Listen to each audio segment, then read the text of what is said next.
A friend of mine Jewish friend of mine, once told me that if two Jews were on a desert island alone, just the two of them, they would be obliged to construct 3 synagogues.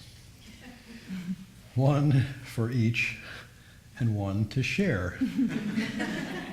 Which is sort of cute in a way, because the way he said it to me, it was like, hey, we'd have to couldn't agree on anything, we'd have to have 3. But it's interesting because there's actually a kind of a deep truth in that. When you think about it, and reflecting on what Nirmala was saying, we have to honor what is our own. And at the same time, we have to give the opportunity for others to express what is their own. And when we come together to share, there's always a little bit of compromise involved. Now, I don't know about you, but compromise is not necessarily fun. Compromise means I have to not do it my way. By definition, there's going to be a little bit of give and take. And the give and take part is just, it's not always real fun. And there's discipline involved in that. If you think of just for a moment, this visualization struck me this morning as I was meditating. Imagine for a moment that you are the creator of this planet. This planet is your planet. You have, you built it 4-odd billion years ago and brought it into existence and got oceans and fish and flowers and trees and animals and people. It's all happening, and it all came out of your own consciousness, your own love. And so, you're sort of watching the drama playing out here, and you've got, people who just think you're the greatest thing in the world, people who don't think you exist at all, people who are determined to kill other people in the name of thinking they're helping your cause. You think of all the diversity that exists in this world, and what binds it all together. Imagine if your consciousness was that big. It's a remarkable thought. And we live our lives.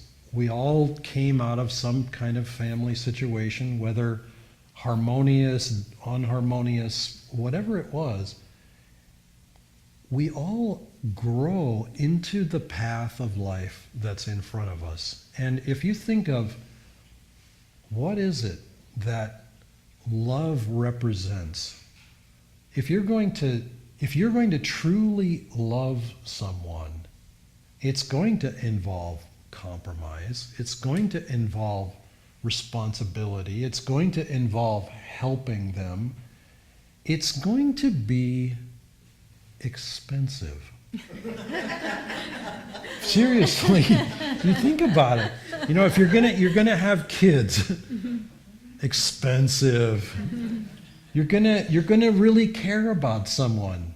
It means you're gonna drive a long way to help them get out of the ditch when they went into the ditch, or whatever. It doesn't have to be a car that went into the ditch. It could be their life that went into the ditch. Your awareness is going to include their reality. And that's challenging. And that's the place where spirituality, religion, it's like the point at which the rubber meets the road. That's the point of friction. I also wanted to share a perspective from this program the other night, this interfaith gathering, because it really was sweet. And it's fascinating that it happened to just coincide with this topic today. Many are the paths, because we saw many paths. We saw some paths that, I remember as a kid growing up, it just seemed really bizarre. Like, whoa, I don't know about that path. But And growing up, I mean, I had never heard of Sufis. I didn't know anything about Sufis. But I also just want to echo what Nirmala said. There was something, these performances, you had to strike a very interesting balance, because you could perform in a certain way. And there were choirs, church choirs. There was an interfaith choir that sang. There was kids choirs. I mean, there was all kinds of variety. If what they were singing was so particular to their faith or their expression, then other people couldn't relate to it as easily. And there were certain ones that were a little harder to relate to. They were beautiful in their way, but you could tell that people couldn't necessarily grab onto it. And somehow the Sufis struck this balance between having a message that people could understand, the expression was true to their own tradition, and yet people could sing along. They could thump their feet, they could clap their hands. There was this energy that they could draw everybody into. And it was beautiful to see.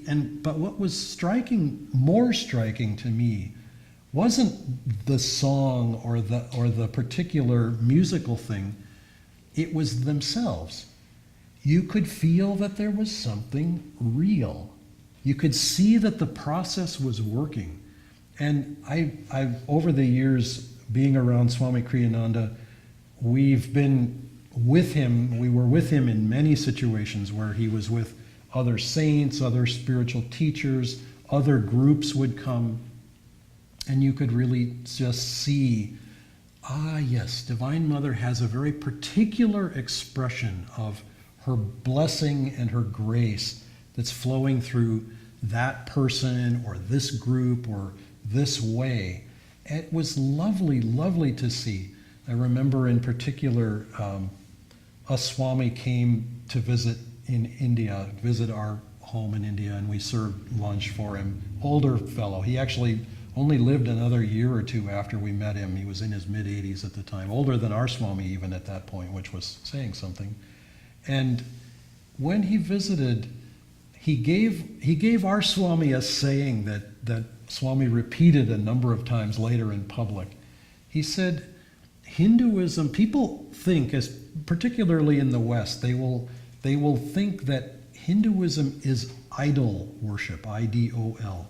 He said it isn't idol worship, it's ideal worship. It's the worship of the ideal. That's what this deity represents. This deity represents the removing of obstacles. This other deity represents divine wisdom. This other one represents compassion, etc. And each one, there's an expression for each one. There are literally hundreds of millions of deities in that tradition. And I mean, I started to do the math, and I came to the thought that, it's around one per capita. It's kind of like you get down to the level of the village and there's a village deity. You get to the family and there are family deities, plural. And the expression of it is so diverse as to be a little disconcerting, actually, a little uncomfortable, because it's wild and fruity. I mean, really, just really, really unusual.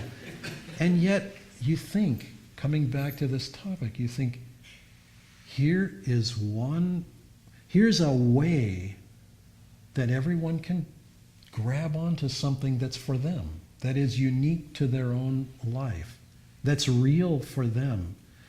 I am reminded of about 20 years ago now, Swamiji rewrote The Path, his autobiography, and the original book had been subtitled Autobiography of a Western Yogi, kind of echoing Autobiography of a Yogi, the title.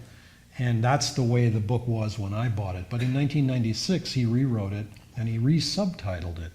And the subtitle was One Man's Search on the Only Path There Is. And I remember I was just starting to work in the publishing house at that point, and the lady who was running it at that time had a little bit of trouble with that title because it seemed to run directly counter to the topic today. The pathways are many. But Swami was saying, in essence, there is one path. That path is your path. It's not my path, it's your path. And when you get on that path, yes, the symbols of it, or the awareness of it, the outward expression of it becomes universal. People become centered, and that's one of the things we felt in some of the groups that we saw the other night. There was just this deep dignity and centeredness. And I thought, that's not cheap. That's real. That came at cost and effort. That took focus and discipline. There is something that they do every day. This is not vacation religion, This is not summer Bible school and the rest of the year is off. No, this is an everyday thing that they do somehow. I don't know what it is even, but whatever it is, it's real. And for ourselves, when we get to the point where we're ready for the deepest expression of spirituality in our own lives, it will take our breaths away. It will take the breath away. I'll just give you an example of this from my own life. This actually related to that book that I was referring to just now, The Path. I was 19 years old. I was in college, and I was reading this book for the first time. And I was intrigued by the possibility of a Western yogi. I didn't know that such things existed. And something about Swami's photo on the cover drew me, so I picked it up. Sort of groaned at the price because it was $3.95, and it just seemed, spending all this money on books, I was just like, geez. Anyway, I paid the money and brought the book home and just devoured it. And Swamiji's life was very diverse, very different. Growing up in Romania, learning 4 languages or 5 languages by the time he was 9 or 10 years old, school in Switzerland, then school in England, then shifting the family to America to return to his American roots as a foreigner in this country, even though he himself was American. Very, very different life path from my own. But the questions he was asking were the same questions I was asking. I was striving. I didn't know anybody else asked questions like, what is the meaning of life? Yeah, okay, people asked it rhetorically. Did anybody ever bother to imagine that there was an answer to the question? Ha, crazy. How could you be crazy? Turn on the football game, that's what, come on, it's football season. Why worry about all this nonsense? But for me, those questions were very deep. They were very real. And I started reading that book, and I just went deeper and deeper and deeper. And there came a point where I think it was a moment where there weren't words to describe it. It wasn't like I could say in that moment intellectually, okay, now I know what my path is. But that was the implication of it. Because at a certain point, this peace came over me. I'm reminded of the biblical, the peace which passeth all understanding. I used to sort of wonder what that meant when I was growing up. I had read it in the Bible, I had tuned into it in church, but nobody ever told me that could be an actual experience. That was not one of those things that came up every Sunday. And that peace came over me to the degree that I stopped breathing. And it wasn't like I was, struggling for breath. I didn't need to breathe. But what was more important is I didn't want to breathe. The last thing in the world I wanted to do was breathe. I just wanted more and more of that peace, because that peace was like this overwhelming manifestation of divine love saying, this is where you're supposed to go. Follow this peace. Follow the peace of your own being and your own nature. You cannot go astray when you follow that, when you dive into that. And that's what we see, what I remember seeing in all the different in India, I mean, the manifestations of spirituality, I mean, it sort of brings me back to that line at the beginning of the reading today. Oh, if you saw that, you wouldn't even like this. I mean, we saw a little bit of variety the other night. There were maybe 15 manifestations or something, I think there were 12 readings, 10, 11, 12 readings, something like that. In India, the manifestations are off the chart. I mean, some of them will scare the pants off you. But you know what? There's just this depth of devotion and the sense that you're going to find what is your own. You will find it. It's guaranteed at some point, as long as you want it. Christ says this in the Bible: seek and you will find, knock and it will be opened unto you. That's one of the reasons I love that little chant the Sufis were singing. Love is the key that opens the door. You bang on that door with force and it may not open, but you tap on it with love and it flies open. And so in our lives, look for that love, look for that peace, call to it. This morning as we were doing the fire ceremony, that I was saying that fire represents divine love. It's not something that just, we light it with a match and it sits in a little bowl every Sunday morning for a handful of minutes. That fire is your fire. That fire is the fire of the chant that we just sang, Swami Ram Tirtha's chant. You don't invent that fire. That fire is you. That fire is the fire of your life. Once it's ignited, or once you tune into the ignition of it, get out of the way. I mean, it's going to do you. You're not going to do it. Chants, when they really become a part of you, it's like you realize the chant is chanting you. Yeah, you start with your voice, you start with your mind, you start with blah, blah, blah, blah, blah. And after a while, it's like this chant just starts resounding through your being.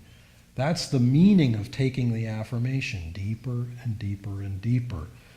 First, you start with out loud to kind of grab the attention of your mind. You take it deeper and deeper and deeper, and finally it gets into your DNA. Finally, your life becomes a manifestation of that affirmation. Know that your own path is God's path, and it's been given to you from the time your soul was born. No one can ever tell you what that path should be, but you will know it when you find it, because it will resonate so deeply in your being that you can never, ever deny it.